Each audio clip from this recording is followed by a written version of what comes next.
Hi, everyone. This is our CS349 machine learning final project, and we built an NFL spread classifier. This is our team. My name is Batzel. I'm a senior studying computer science and math. My name's Cole. I'm also a senior and I'm studying computer science and cognitive science. My name is Will. I'm also a senior. I'm studying MMSS, math, and econ. My name's Alex. I'm a junior and I'm studying industrial engineering and computer science. And I'm Aiden. I'm also a junior and I'm studying computer science and statistics. All right, so a little bit about the task description. Our group really likes NFL, and what we wanted to do is build a model that predicts which teams we think will cover a given spread. Now, if you're not familiar with what that term means, basically there are lines about the games on points. So let's say the Bears are playing the Packers, and the Bears are the favorites, and they are -3. So if the Bears win by 3 or more points, then we consider them to cover their spread.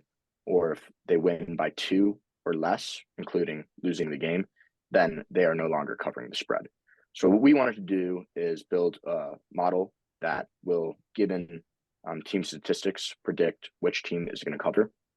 A good metrics to tell if we are doing this well or not is Vegas releases odds every week. So we can see, based off Vegas's odds and the ending of the games, how well we did.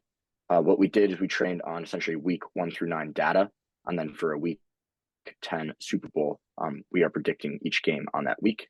Our goal is 52.4% model accuracy, given with the threshold of profitability and spread betting. If you are above this, you'll be considered profitable. So I'll go into a little bit about the data that we collected and trained on. For our sources, to get the historical spread data, we used a website called Sports Odds History, which is free to the public. And for our team statistics, we use teamrankings.com, which is also free and publicly available. And the features we chose were, for each team, 30 total advanced offensive and defensive metrics that we believed, based on talking with each other as avid NFL fans, that were most relevant to the spread. So some examples of this are yards per play, rushing attempts, passer ratings, things that we believe contribute a lot to a team's success or allow them to succeed in covering a spread. And the labels were true and false based on if the favorite covered.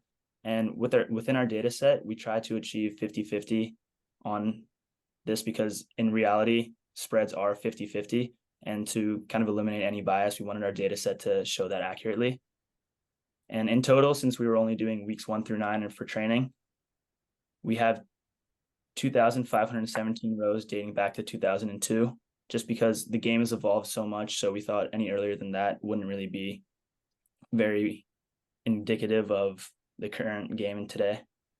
And basically overall, it's just a comprehensive statistics on games focused on advanced metrics from the favorite and underdogs. So for the first model that we created, we used a random forest, and we split our data to an 85% training and validation set, and then we set aside 15% of the data for our test set. In order to build this random forest, we used sklearn's random forest classifier, and we actually generated 11 independent random forests, where each of them was trained on a different subset of the 85% training and validation data. And then within that, each random forest used majority class voting and was comprised of 20 decision trees. So basically, our approach involved tuning hyperparameters for these random forests that would result in the best average validation accuracy across those random forests. So for the hyperparameters, we tested the Gini and entropy criterion, different minimum samples to split. So that's the minimum number of samples we would need to make a split in our tree. And we tested values in the range of 2 to 100. And then we also tested a maximum amount of features to consider for each split. And we tried values of 10 to 50, and also the square root of our number of features, which is the default value. And with these 11 random forests, we use ensembling, or more specifically bagging, which again takes the majority classification from each of these 11 random forests, and that feeds into our overall model.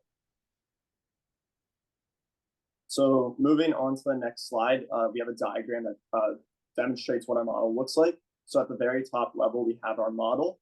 And then below that, we have 11 random forest instances, each of which is made from 20 trees below that. So the advantage to this is that we're able to train on different training and validation sets while keeping the test set the same. And we're also able to use bootstrapping and other features in sklearn to only consider certain samples or features at each node of our decision trees. So moving on to our results, you can see that we achieved a test accuracy of 53.4%.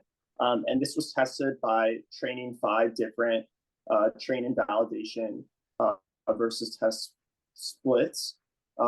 And the best results were with the Gini criterion.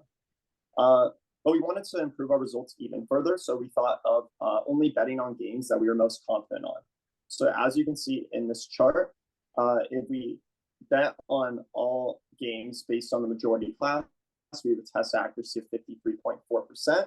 But if we restrict our games we bet on to things that we are more confident on or that more random forest predicted, then we can actually see that we can get our test accuracy up to 56.3%. So really, depending on how many games we wanted to bet on, we can have a test accuracy much better, which is at 56.3%. So moving on to the analysis of our results, we can see that our model appears to provide significant value as our test accuracy is 56.3% when betting on the most confident games. This is better than the 50% threshold we'd expect from random sampling or random betting, and it also exceeds the 52.4% threshold of profitability we previously mentioned. We also demonstrated we could improve our results by making less frequent and more confident predictions. And again, this got us to a test accuracy of 56.3%. With this approach, we'd still be able to bet on 34.5% of the games, which continues to be a really large sample size for this to be profitable. So now we're going to move on to the neural net we also implemented for the spread classifications. So this was a feed-forward neural net. It had 61 nodes in the input layer, 1 for the spread itself, and then 30 and 30 team statistics for each respective team. We use stochastic gradient descent to update our weights. We split our training data into 70% training, 50% test, 50% validation, and then some other model-specific implementations we had were Riki-Relu activation, L1 loss function, and softmax activation, torch atom optimization, learning rate of 3e-5 with 50 epochs of training, and then finally binary classification, which was the probability of true or false if a team will cover or not. And then here is just a mathematical visualization of what our network is doing. So here's the learning curves for our neural network over time, the blue being our training loss and our validation loss being in orange. After 50 epochs, we found that our neural network stopped improving and the validation loss just kind of flattened and became a little bit more variant. And we ended up with the confusion matrix below. So it's predicting approximately, or it's predicting a relatively-ish even number of trues and falses. And we have about 54% accuracy on the testing data. So a couple of things we noticed during our training phase, we noticed that when we started with a higher learning rate, we ended up entering into a bad local minimum, where our neural network would consistently predict only true every single time for no matter what. This was an advantageous strategy that the model could get like a 53% accuracy on or 51% accuracy on, just because there was slightly more T's in the data set than there were F's.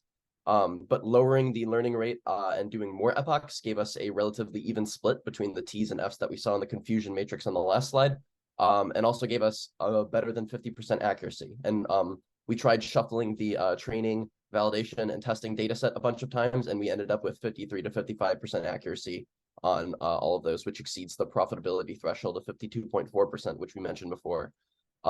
Also, we noticed on the last slide that the validation loss had a little bit more variance as you got to the later epochs, and this is likely due as the model is getting a little bit more confident in its predictions. It's willing to take more risks and say, oh, this is actually 70% a T rather than the 50-50 that it generally starts out predicting for each thing. We also noticed that L1 loss was a little bit better than L2 loss. As for L2 loss, when you stray away and you start predicting things like 0.7 or 0.3 probabilities, the loss increases because the distance of a wrong prediction squared is a lot better, is way more than the distance of a small prediction squared.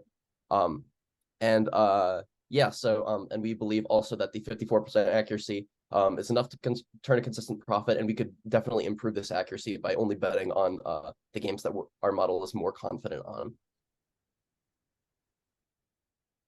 Okay, so we wanted to assess the profitability of our models as that was our original goal. So we decided to run a series of simulations, and in each one we would start with $100. And for every single week, what we would do is split our money evenly. So however much money was in the account would get split 10 ways and bet on 10 NFL games. And these simulations would end when either the account doubled its money or the account ran out of money and could no longer bet.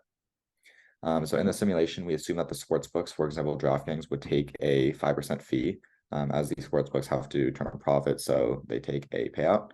And then we ran these simulations with 50,000 iterations for each tested probability threshold. And so you can go ahead and look at the results here. Next slide.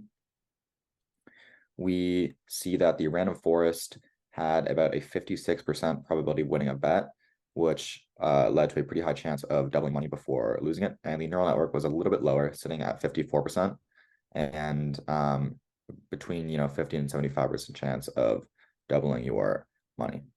And then so finally, if we look at another statistic on the next slide, we can see that this one is modeling the expected number of weeks to double your money, given that this doubling actually happens, right? So we're looking at the amount of time we're expecting to see that double. And the neural network is actually not on here because it was a little inconsistent. So, and because our random forest did appear to be our more successful model, we decided to look at that one. So again, at the bottom, we see on the x-axis a 56% probability of winning a bet. And the expected number of NFL weeks would be, between 20 and 30. So there's actually a slight issue with this, and that is that an NFL season is actually only 18 weeks. And teams and statistics are going to change dramatically over, between seasons. And so because we need to actually train these models as well, we have to have the first 10 weeks of this hypothetical season as training data, meaning we can only actually bet on the remaining 8. And so that doesn't really leave that much room, right? Because we need around 25 weeks to actually double our money. Of course, 8 isn't nearly enough. So in terms of looking at the future, we decided it might be better to adapt this and expand it more towards a different sport, such as the NBA, where there are a lot more games. And then that might lead to better profit potential. And I think that's it. Thank you. We don't have a thank you slide, but I think we're good.